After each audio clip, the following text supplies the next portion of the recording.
The auction house went deathly quiet the moment they dragged her onto the platform, a hush that carried the weight of disbelief and curiosity alike. And before we dive into the story, make sure you subscribe to the channel, because some tales aren't just entertainment, they stay with you long after the video ends. Jace Rourke had been to dozens of gray market auctions across the Outer Rim, always hunting for salvage parts and cheap labor contracts to keep his drifting repair ship, the Iron Willow, operational. But he had never seen anything like her before, never imagined someone of her kind ending up here among rusted cargo crates and shady mercs, and that made him freeze in a way he hadn't in years. She was tall, impossibly tall, with obsidian skin that shimmered like polished stone and intricate silver markings along her cheekbones that glimmered like frozen lightning, her wrists bound in neural suppression cuffs that muted every psionic spark, and her golden eyes burned with an inner fire that refused to acknowledge defeat, that stared through the room as if measuring its soul, while the auctioneer droned mechanically over the loudspeakers.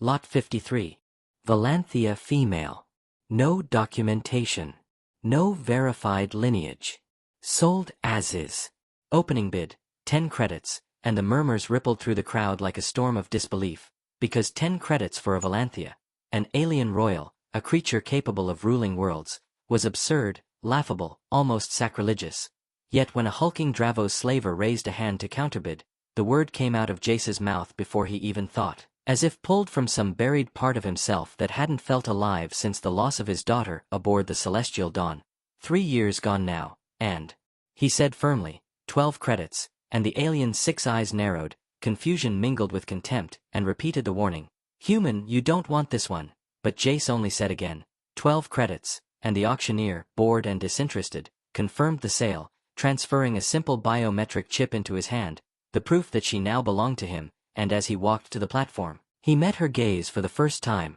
molten gold eyes measuring him silently, and when he removed her suppression cuffs, his hands were steady but his chest raced, because nobody should have been sold for 10 credits, yet here he was, paying 12 to restore her freedom, a freedom that might have been a lie, yet he insisted anyway. I bought your freedom for 12 credits. That's 3 more than they think you're worth. But we both know that's a lie, and she stared, curiosity and caution flickering in the strange intensity of her gaze, and when she finally spoke, her voice like wind flowing through crystal caves, cold yet melodic, she said, "You are either very foolish or very dangerous," and he admitted, mostly to himself, "Mostly just broke," before gesturing toward the exit. "Come on. I've got a ship. It's not much, but it has a heater, and no one's putting cuffs on you there." And after a long pause, she followed silently, her presence almost ghost-like as they entered the cluttered cargo bay of the Iron Willow, a patchwork ship of welded salvage, held together by Jace's stubbornness and 40 kilometers of replacement wiring.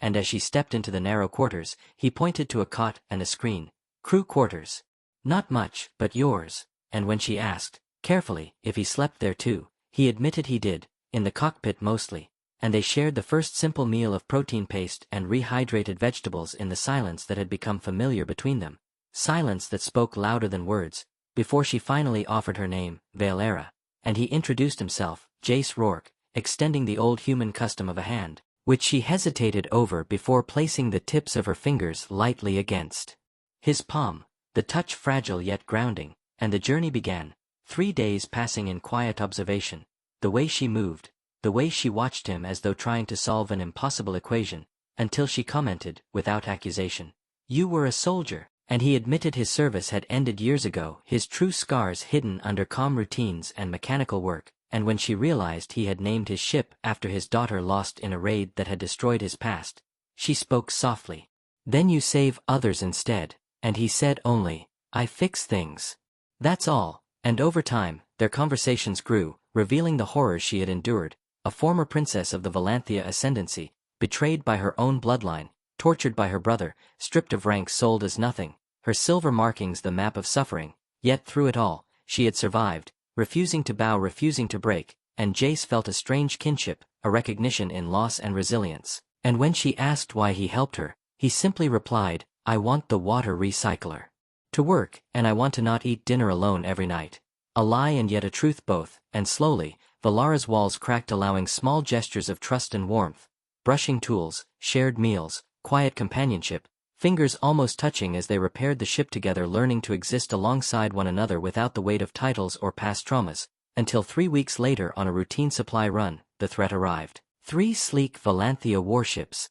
hunting her on her brother's command, faster, more maneuverable than the Iron Willow, and Jace knew they could not outrun them, so instead, he calculated a course through the Karth Nebula, a maze of ionized gas, radiation, and memory, using knowledge only he possessed to mask their approach, weaving through drifting asteroids like ghosts in the void, hiding in caves within massive iron asteroids until the pursuing ships passed blindly. Patient hunters met with patient evasion, 3 weeks of waiting, rationing, repairing, planning, until Veilara finally decided to invoke her right as a Valanthia to challenge her brother, broadcasting her voice, demanding reform, forcing the hunters to obey the law, and together they traveled to her homeworld 6 days in cramped quarters, learning, strategizing, and quietly beginning to understand each other, until they stood before her people, a crowd of thousands witnessing a trial where the common Valanthia rose in support, chanting her name, refusing to let the tyrant prevail. And when the trial ended, Veilara claimed not the throne but the promise to rebuild her empire with justice, to end cruelty, and extend trust and dialogue to humanity, all while Jace stood beside her, not as consort or pawn, but as partner, as crew, as the man who paid 12 credits to restore what had been stolen, and as they later walked in the palace gardens, watching twin suns set over crystal spires, she slipped her hand into his, and he realized that despite losing everything, finding someone who saw him as more than the scars and failures, someone who mattered as much to him as he did to her, was worth more than any crown, any empire, or any price, because in the end, the Iron Willow continued to drift among the crystal fleets, a salvage ship of scraps and memories, carrying 2 people who had lost everything and learned that broken did not mean finished, that courage could live in gentleness, and that love could be found in the spaces between ruined ships and abandoned corridors of space. And every repair Jace made, every system he restored, every star they passed,